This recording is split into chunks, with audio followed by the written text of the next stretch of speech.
Puji nama Tuhan. Baik Bapak Ibu, sekali ini saya bawakan sebuah tema dengan judulnya value ya. Dengan judul value, baik. Value ini sebuah nilai. Jadi hari ini kita mau banyak belajar tentang bagaimana nilai daripada diri kita ya. Baik, Bapak Ibu, ada seorang dia mantan sekjen Kementerian Pertahanan ya. Dia hadir dalam sebuah seminar, sebuah acara seminar, sebuah hotel. Jadi hari itu dia naik ke panggung dan dia mantan seorang sekjen Menteri Pertahanan. Saat dia di depan panggung dia bilang, tahun lalu dia bilang, saya juga hadir di tempat ini. Dengan tempat yang sama, hotel yang sama dia bilang. Tetapi bedanya tahun lalu saya dikasih business class. Lalu waktu saya mendarat di bandara, saya dijemput, lalu saya diajak ke sebuah hotel, check in, dibawakan koper saya, lalu semuanya tinggal terima beres. Dan lalu saat itu saya menuju ruangan ini. Waktu saya sampai di ruangan ini, acara belum mulai, saya tanya, di manakah saya bisa dapat secangkir kopi? Lalu saya diantar panitia menuju sebuah ruangan VIP lounge. Saya diantar dan diberikan secangkir kopi dengan cangkir yang luar biasa. Cangkirnya itu bukan main-main, luar biasa. Cangkirnya sangat indah dan luar biasa, kopinya juga kopi yang paling enak yang saya minum di saat itu. Hari ini dia bilang, saya datang ke tempat ini, saya adalah seorang mantan sekjen. Saya datang dengan kelas ekonomi, di bandara tidak ada yang jemput. Lalu saya datang ke hotel, saya juga check in, tidak ada yang bawa koper saya masuk ke dalam hotel, kamar, setelah kamar saya menuju ballroom. Sampai di ballroom saya tanya, saya mau minum kopi, di mana saya bisa minum kopi? Lalu si panitia bilang, Bapak bisa ke sana ada mesin kopi, tinggal ambil, di sana ada paper cup coffee. Lalu Bapak bisa minum kopinya. Dia bilang, saya orang yang sama sebagai seorang pembicara di tempat ini, tapi tahun lalu saya dikasih secangkir kopi. Dan saya dibawakan koper saya, check-in saya, dan dikasih luar biasa. Tahun ini saya mantan sekjen Menteri Pertahanan.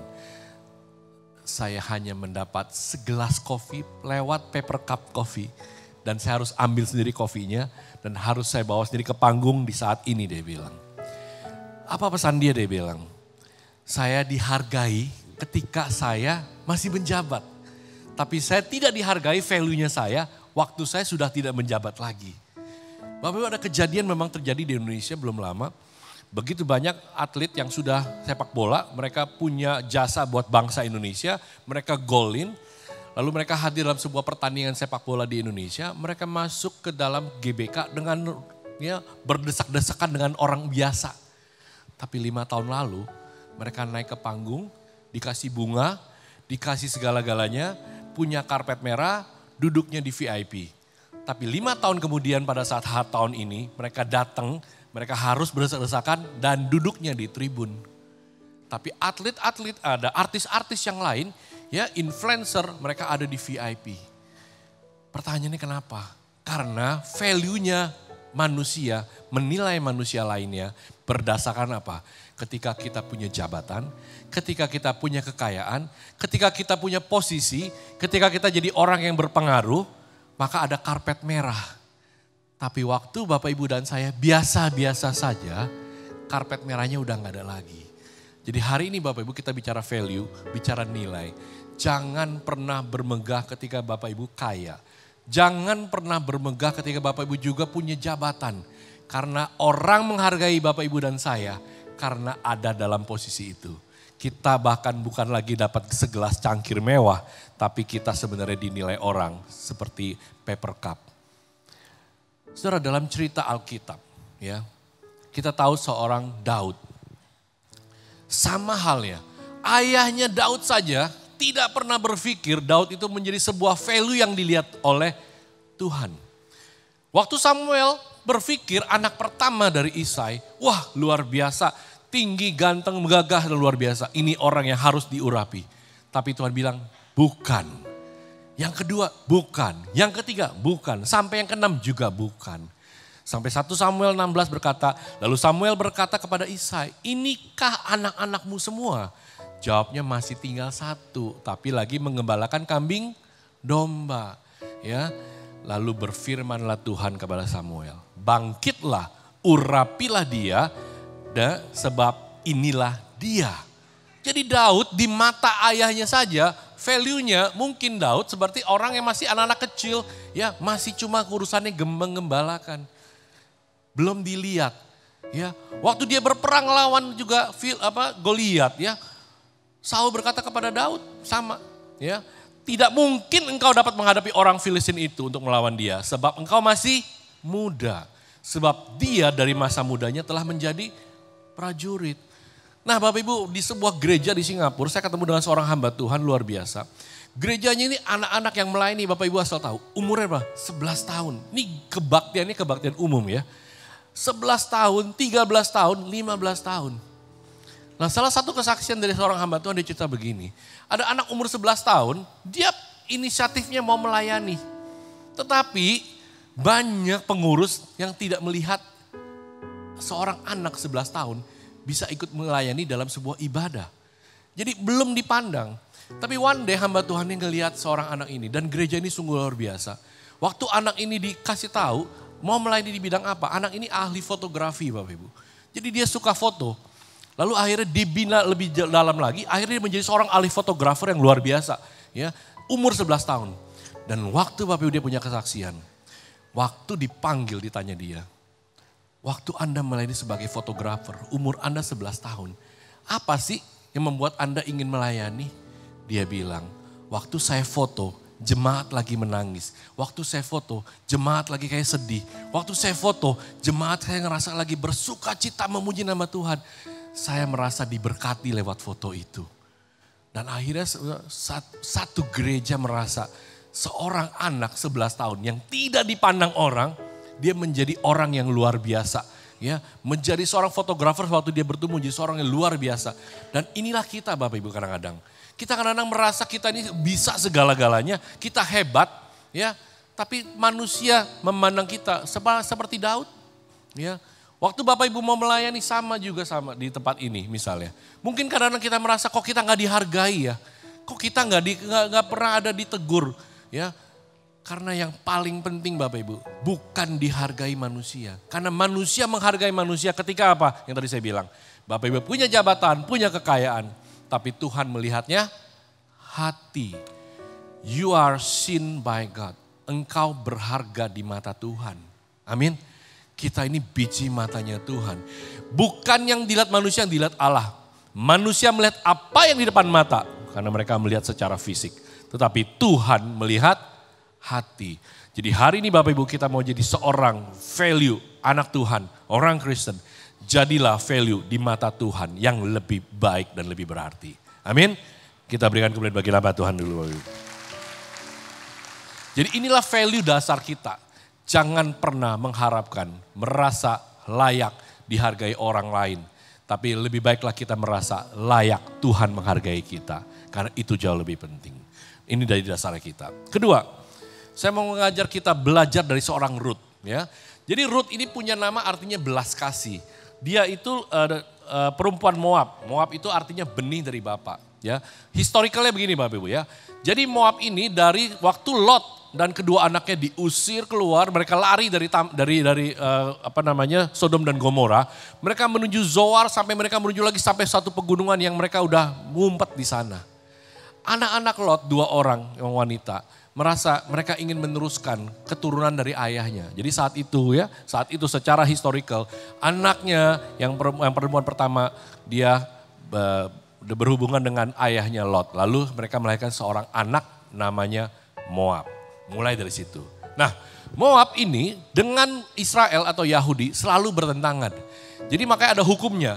Kalau pria Moab tidak boleh menikah dengan wanita yang dari Israel atau Yahudi. Tapi kalau perempuan berasal dari Moab boleh menikah dengan pria dari Israel atau Yahudi. Nah, Moab ini ya, dari si Ruth ini adalah dari Moab. Jadi dia menikah dengan Elimelek dan Naomi. Ya, Elimelek dan Naomi punya 2 anak ya. Nah, salah satunya jadi menikah dengan Ruth, yang satu lagi menikah dengan Orpa. Singkat cerita Bapak Ibu ya, Elimeleknya meninggal, ya mereka pindah ke Moab karena waktu itu ada kelaparan di Israel. Mereka pindah ke Moab, Elimelek suaminya Naomi meninggal, anak-anaknya Mahlon dan Kilion juga meninggal. Jadi tinggallah Naomi dan kedua menantunya. Ya, kita tahu cerita ini, Ruth dan Orpa. Nah, Naomi udah dengar di Israel ini sudah tidak lagi kelaparan. Jadi Naomi balik lagi mau ke Israel. Tapi di tengah perjalanan Naomi bilang sama Ruth dan Orpa, lebih baik kalian pulang saja ke Moab. Karena saya sudah tidak ada siapa-siapa lagi. Saya juga tidak punya apa-apa lagi. Jadi waktu saya kembali ke Israel saya juga tidak punya mata pencaharian. Tapi Orpa akhirnya juga meninggalkan pulang. Cuma Ruth yang tidak mau pulang. Dan inilah mulai kisah ceritanya. Ruth 1 ayat 16 saya bacakan. Tetapi kata Ruth, janganlah desak aku meninggalkan engkau dan pulang dengan tidak mengikuti engkau. Sebab kemana engkau pergi, ke situ jugalah aku pergi. Dan di mana engkau bermalam, di situ jugalah aku bermalam. Ini yang luar biasa.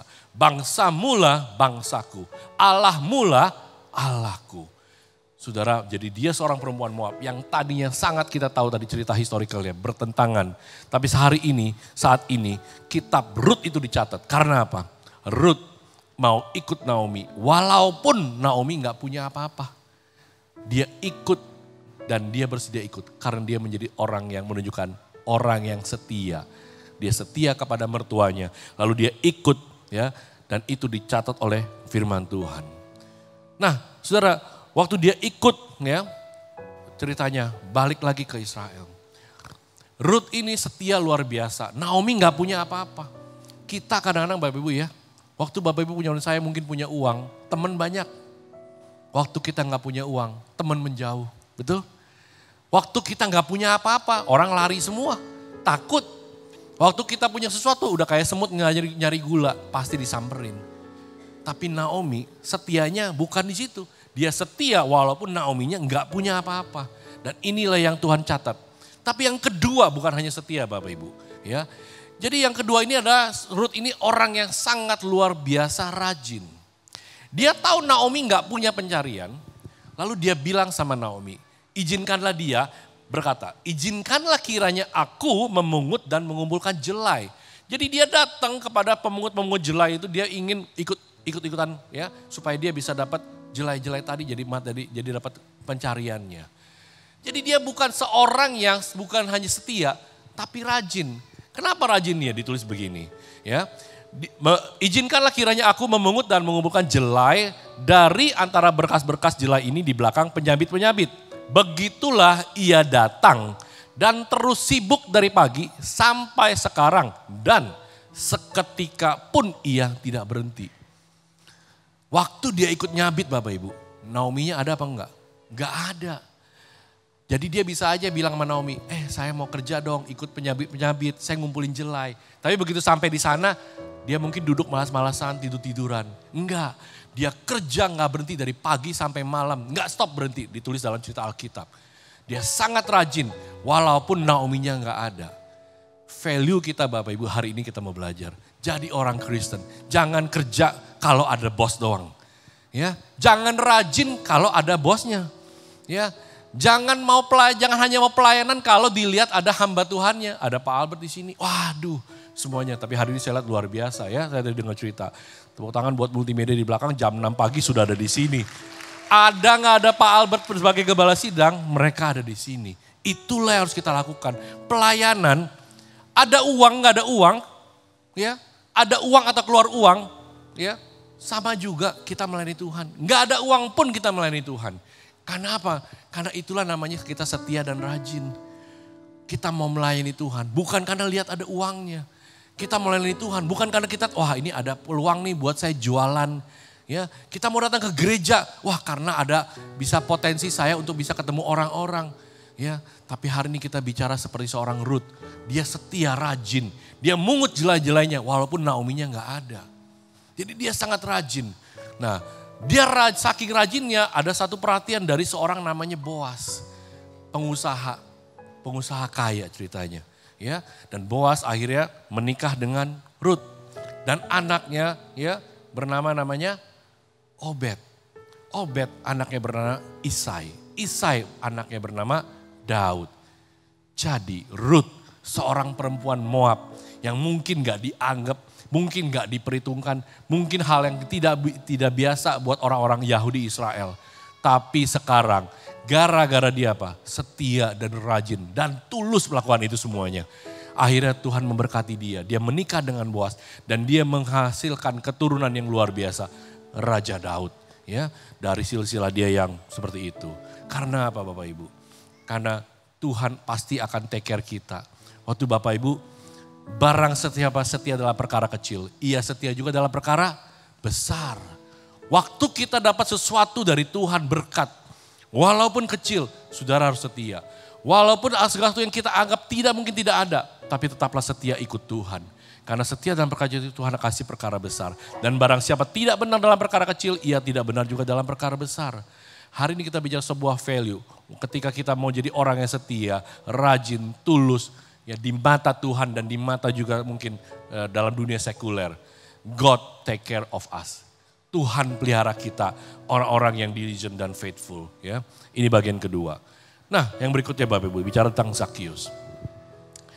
Banyak orang kalau kenal Zakheus pasti dengar namanya, aduh dia orang jahat banget ya. Ini orang tukang pajak, ini orang suka malak, ini orang benar-benar penjahat. Ya, kita pasti judgementnya itu. Tapi Bapak Ibu hari ini kita tahu nama Zakheus artinya yang murni dan saleh. Itu arti namanya Zakheus. Jadi Zakheus ini luar biasa nama artinya loh. Jadi bukan kalau kita baca Alkitab pasti ingatnya dia pasti pemungut cukai. Nah hari ini value apa yang Zakheus ajarkan buat kita Bapak Ibu? Kita mau belajar. Lukas 19 ayat 2 dan 4 berkata begini. Di situ ada seorang bernama Zakheus, kepala pemungut cukai dan ia seorang yang kaya. Jadi Zakheus satu kaya, kedua punya jabatan. Ya, dia seorang pemungut cukai, dia juga kaya.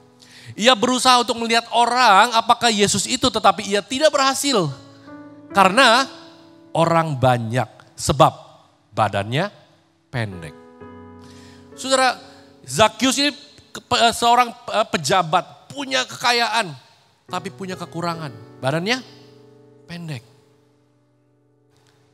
Tapi ia berusaha lari, mau tahu siapa Tuhan Yesus itu. Ya, dia berusaha lari. Bapak Ibu kadang-kadang kita punya handicap nih, kita punya kekurangan. Seringkali kita komplain sama Tuhan. Tuhan, ya saya ini orangnya pemalu. Tuhan, saya ini orangnya gak bisa apa-apa. Tuhan, saya gak punya talenta kayak orang lain. Tuhan, saya gak punya uang. Tuhan, saya gak, segala-galanya kita komplain sama Tuhan. Atau ketika kita punya kekurangan, seperti seorang Zakheus, badannya pendek. Tapi ia berusaha lari, cari Tuhan. Zakheus punya niat, tapi punya action. Niatnya mau cari Tuhan, tapi dia juga ada actionnya. Dia berusaha lari Bapak Ibu. Bayangkan dia seorang apa? Pejabat. Dia seorang apa? Yang punya uang. Tapi sekarang dia lari mencoba mendahului orang banyak itu. Dia berusaha lari. Mungkin bisa ditertawakan orang. Ya, seorang kok penjabat begini ya, lari-lari. Ya, mungkin kadang-kadang kita punya handicap. Tapi jangan pernah malu cari Tuhan. Amin. Kita punya kekurangan, pasti. Tapi jangan pernah malu cari Tuhan. Kita harus punya niat, tapi kita juga punya action. Jangan saudara ingin cari Tuhan, mau cari Tuhan, tapi tetap diam di tempat. Ya, mau tahu tentang Tuhan, tapi kita juga diam. Mungkin ke gereja juga, ya mungkin jarang-jarang mau ke gereja, jarang-jarang mau berdoa sama Tuhan, jarang-jarang mau bergaul sama Tuhan. Ya, niatnya ada betul. Tapi yang penting apa? Actionnya juga ada. Jangan jadi NATO pasti selalu kita tahu ya. No action talk only. Jadi seorang Zakheus yang punya handicap, dia lari. Ya, walaupun dia seorang pejabat, dia yang punya uang. Mungkin dia bisa lakukan segala sesuatu saat itu. Tapi dia lakukan dengan upaya sendiri. Dia lari. Ya, lewat kekurangannya, dia tetap cari Tuhan. Waktu kita punya kekurangan, tetaplah cari Tuhan. Amin. Maka berlari ia mendahului orang banyak. Ya, dia lari mendahului orang banyak. Lalu ia memanjat pohon ara untuk melihat Yesus yang akan lewat di situ. So waktu dia lari naik ke pohon ara. Bayangkan tadi saya bilang lagi, sekali lagi. Orang kalau sudah kaya, kebanyakan masalah yang pertama apa? Gengsi. Betul? Aduh, masa sih saya harus duduknya di belakang? Masa sih saya harus melayani kelas saya sebenarnya saya punya uang, masa saya melayaninya kelasnya cuma begini? Seolah-olah kita maunya apa? Maunya yang paling luar biasa utama. Gengsinya lebih dulu karena merasa apa? Tapi seorang Zakheus, dia kaya, dia pejabat, dia naik pohon ara, dia gak malu. Tapi saudara tahu, Apakah dia berpikir waktu dia naik pohon ara, dia berpikir Tuhan akan nengok? Belum tentu. Karena dia berpikir dia seorang yang pemungut cukai. Dia merasa dia cuma mau tahu siapa Tuhan, dia nengok dari atas. Dia menolong orang banyak. Tapi luar biasa Bapak Ibu. Ya, dalam cerita ini ketika Yesus sampai ke tempat itu, ia melihat ke atas dan berkata, Zakius segeralah turun. Sebab hari ini aku harus menumpang di rumahmu. Saudara, waktu kita berlari, ya cari Tuhan, naik ke atas. Kita mungkin seorang Zakius gak nyangka, tiba-tiba Tuhan tegur dia, Zakius segera turun. Dia gak sangka, segera turun. Saudara, kadang-kadang kita punya masalah juga kita berpikir, Tuhan masalah saya udah setinggi gunung. Gak mungkin Tuhan bisa tolong saya. Gak mungkin Tuhan. Tapi Tuhan tengok kita. Waktu masalah saudara setinggi apapun, Tuhan tetap tengok. Dan Tuhan bilang, segera turun. Hari ini akan menumpang di rumahmu. Waktu Bapak Ibu dan saya punya masalah setinggi apapun, ingat cerita kisah Zakius.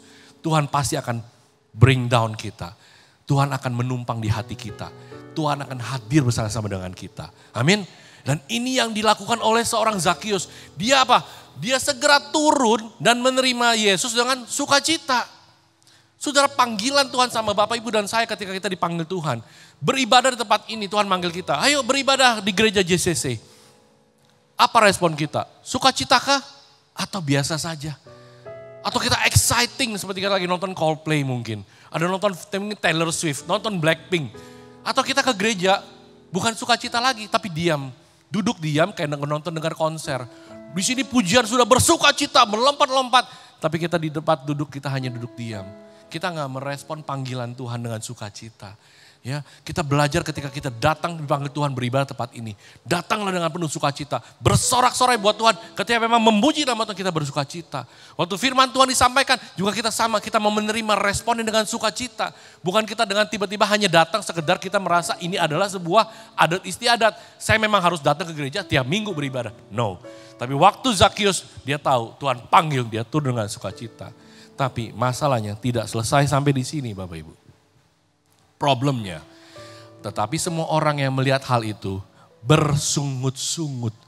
Katanya, ia menumpang di rumah orang berdosa.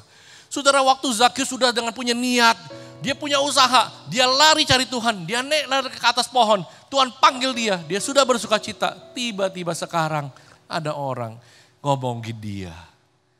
Sama ya Bapak Ibu ya, kita ini Bapak Ibu mau menjadi orang yang sangat terpelajar, ataupun maaf, mungkin bodoh. Bapak Ibu punya uang segala macam dengan kekayaan luar biasa. Ataupun gak punya uang sama sekali. Tetap orang judge. Tetap orang akan ngomongin kita. Betul? Karena itu saudara, ini yang gak boleh kita lakukan. Fear of other people opinion. Jangan takut atas pendapat orang. Ya. Kita akan belajar dari seorang Zakius, ya, FOPO namanya. Bapak Ibu tahu FOPO ya, the fear of other people opinion. Kita sering ketakutan, aduh, ya, semua orang pasti akan diomongin. Bapak Ibu mau benar atau salah, tetap diomongin. Benar pun diomongin, apalagi salah, ya. Kita punya kedudukan, diomongin. Kita nggak punya kedudukan, juga diomongin, ya. Kita kaya juga diomongin, kita miskin juga diomongin. Ya, maaf nih, bukan saya ngomong fisik. Kita gendut pun diomongin, kita kurus pun diomongin. Ya, karena itu namanya FOPO, fear of other people opinion. Jangan pernah takut. Toko sepatunya murah, jual 500.000. Tapi sekarang toko Payless diganti label jadi Palesi. Palesi ini influencer fashion. Ya, jadi sangat terkenal. Jadi labelnya diganti-ganti jadi Palesi. Kalau kita anggaplah kalau tas Bapak Ibu dikasih mereknya LG gitu ya, macam-macam lah, B dan lain-lain ya merek-mereknya. Terus dijual lah yang 500.000 jadi 20 juta. Yang 300.000 jadi 10 juta. Terus semua orang yang datang yang diundang, wow luar biasa bagus. Wow, kenapa? Karena kebanyakan kita berubah pikirannya kita. Menilai sesuatu jadi bagus yang jelek. Ya, karena ini Bapak Ibu ya, kita punya namanya FOMO. Ya, kita takut diomongin orang sampai kita jadi segala macam ikut-ikutan. Ada orang takut diomongin orang ke gereja. Aduh, ini orang pakai bajunya 3 minggu lalu itu lagi. Ini orang ibu-ibu pakai tas, dia itu lagi. Ini sepatunya juga sama nih, gak pernah ganti. Bajunya begitu melulu, kaosnya itu lagi. Apa aja diomongin orang. Lalu kita jadi FOMO. Saya pengen dong punya brand bagus. Saya pengen dong akhirnya kita ikut-ikutan.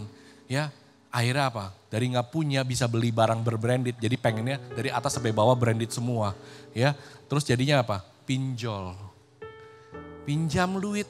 Buat apa? Supaya value kita dinilai orang dari rambut sampai bawah sepatu. Seolah-olah nilainya puluhan juta. Padahal itu bukan hal yang penting.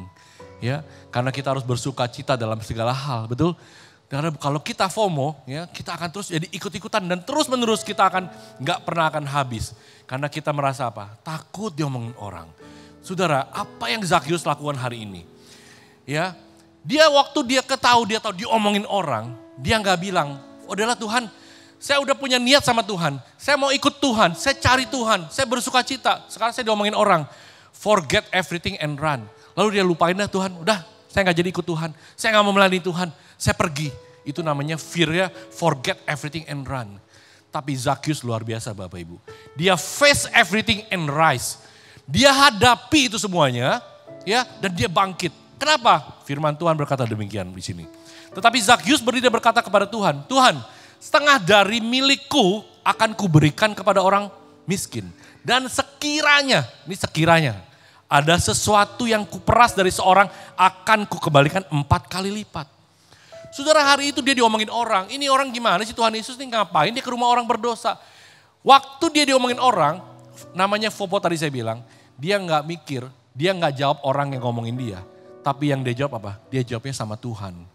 Waktu Bapak Ibu dan saya diomongin orang, Bapak Ibu mungkin baik, bagus, atau saya bilang tadi jelek pun diomongin orang. Ya, urusannya kita bertanggung jawab sama Tuhan. Bukan dia seorang Zakius, akhirnya dia ngomongnya sama orang-orang yang jelekin dia. Dia enggak datang kepada orang-orang itu, oh ya saya balikin kalian uang. Enggak, dia ngomongnya sama Tuhan. Sama Bapak Ibu, waktu kita lagi diomongin orang, waktu kita kena selalu dijudge orang, dihakimi orang. Urusannya Bapak Ibu dengan Tuhan. Berdoalah sama Tuhan. Kalau kita salah memang kita berdoa sama Tuhan. Tapi berdoalah bergumul sama Tuhan. Bukan kita melayani orang-orang yang lagi menjudge kita. Ingat Tuhan Yesus bilang sama ya, semua orang yang ngerti kitab suci, ya, orang-orang Farisi, ambil batu ini, kalau Anda yang tidak berdosa pertama kali ambil batu, lempar kepada perempuan yang berzina. Ada yang lempar? Gak ada. Karena semua orang sama sudah berdosa di hadapan Tuhan. Ya, waktu kita sama di orang judge kita, jangan pernah kita FOMO, takut sama diomongin orang. Sehingga kita apa? Kita harus hadapi orang itu. Karena tadi saya bilang, dari Bapak Ibu mungkin kaya maupun miskin, kita maupun hebat luar biasa atau tidak hebat, tetap orang akan ngomongin kita. Belajar dari hadir seorang Zakius, ya, dia komit sama Tuhan. Tuhan akan saya kembalikan kalau ada yang kuperas. Setengah dari milikku, dia punya komitmen. Ini yang paling penting Bapak Ibu. Waktu orang judge kita, introspeksinya kita sama Tuhan. Bukan sama orang-orang yang lagi menjudge kita. Karena itu yang paling penting, kita bergumul sama Tuhan ya. Nah, value-nya adalah ya, Tuhan itu care sama kita Bapak Ibu. Waktu Bapak Ibu punya masalah, ya, waktu Bapak Ibu punya persoalan, jangan lari dari persoalan. Hadapi persoalan, bangkit. Enggak gampang. Saya mengalami, saya ngomong di sini bukan karena saya juga hebat, tidak. Saya mengalami.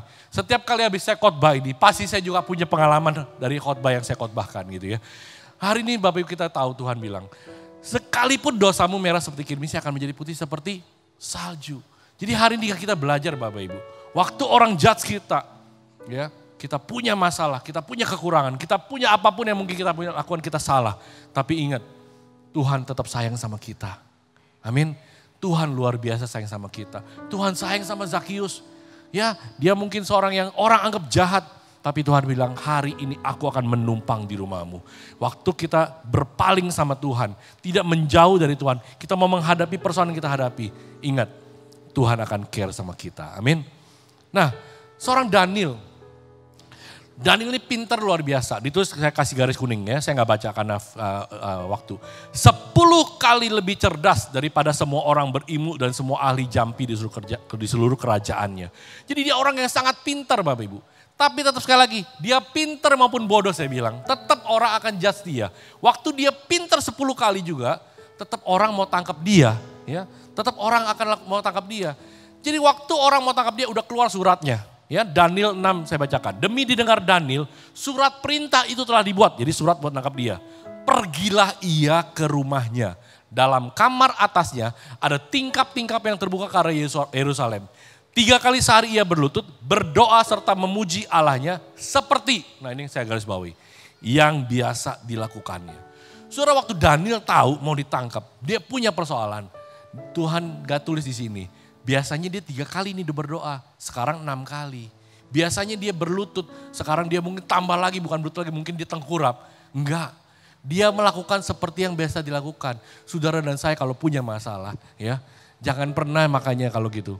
Kalau nggak punya masalah, nggak pernah berdoa sama Tuhan. Kalau punya masalah, buru-buru berdoanya, ya pagi, siang, sore, malam, sampai subuh lagi berdoa lagi gitu ya. No, kita harus lakukan apa? Ini menjadi rutinitas kita sehari-hari, menjadi kebiasaan kita. Apapun kita lakukan, ketika kita masalah ataupun kita nggak punya masalah, ya. Nah, bagian-bagian terakhir, ya. Saudara, seorang Henry, kita tahu ini yang punya namanya oatmeal, ya. Dia ini seorang yang sebenarnya dari keluarga yang sakit-sakitan. Jadi ayahnya sakit paru-paru dan dia pun sama. Jadi dia punya masalah dengan penyakitnya dan dia selalu bergumul dengan penyakitnya. Kita tahu dia punya satu konsep bagaimana orang makan pagi breakfast dengan oatmeal gitu ya. Mereknya ini bukan mereknya, bukan lagi saya sponsor ya. Tapi bagaimana saudara, waktu kita punya value kita bisa meningkat karena apa? Karena kadang-kadang Tuhan kirim orang-orang teman kita yang Tuhan dukung. Ada 2 orang yang mendukung dia. Satu kepala sekolahnya, kedua seorang hamba Tuhan. Jadi waktu dia dalam pergumulan dia sering sakit, usahanya nggak pernah bisa berhasil. Ada 2 orang kirim Tuhan supaya ningkatin value-nya. Yang sama mau ambil pesannya Bapak Ibu. Dia menjadi orang yang sukses. Karena dia mendengar ada 2 orang yang Tuhan kirim. Dan saya yakin Bapak Ibu, kalau kita bergaul sama orang-orang yang di lingkungan kita dengan baik, value kita pun akan meningkat baik. Jadi jangan pernah bergaul dengan orang-orang yang malah merugikan kita. Makan, bahkan tadi saya bilang. Kalau kita sering fopo, kita takut diomongin orang. Tapi jangan satu kali lagi. Jangan pernah kita yang jadi suka ngomongin orang. Ngerti ya? Kalau tadi kita takut diomongin orang, sekarang bukan. Kita yang suka ngomongin orang. Tuh ibu tuh, kaya karena begini. Wah tuh bapak tuh, wah tuh dia ganti-ganti tas mulu, dia ganti mobil dulu. Jadi akhirnya kita jadi orang yang seperti itu. Tapi makanya kita bergaul dengan orang-orang yang punya value-nya, yang kita anggap memang sejalan dengan Tuhan. Makanya seperti seorang Henry, dia lakukan begini dan dia bilang, always put God first. Apapun dia lakukan untuk Tuhan, apapun dia kerjakan semuanya Tuhan yang diutamakan lebih dulu. Nah saudara, dia punya satu ayat, the Lord our defender. Allah itu bagi kita tempat perlindungan dan kekuatan. Sebagai penolong dalam kesesakan sangat terbukti. Waktu Bapak Ibu penuh dengan segala macam kesesakan dalam hidup kita. Ingat, kita punya Tuhan yang luar biasa sebagai defendernya kita. Saya mau tutup Bapak Ibu dengan sebuah, saya tahu Starlink ya Bapak Ibu. Elon Musk bikin Starlink, kalau semua satelit biasa ditaruh minimal sekarang itu sebenarnya 900 km dari bumi, jaraknya. Bahkan satelit TV itu 3.000 km dari bumi. Elon Musk ini punya strategi yang luar biasa. Dia bikin mendekat dengan bumi 500 km kurang lebih, 534 km. Waktu satelit yang mendekat, yang terjadi apa? Signal makin kuat, kecepatan makin cepat.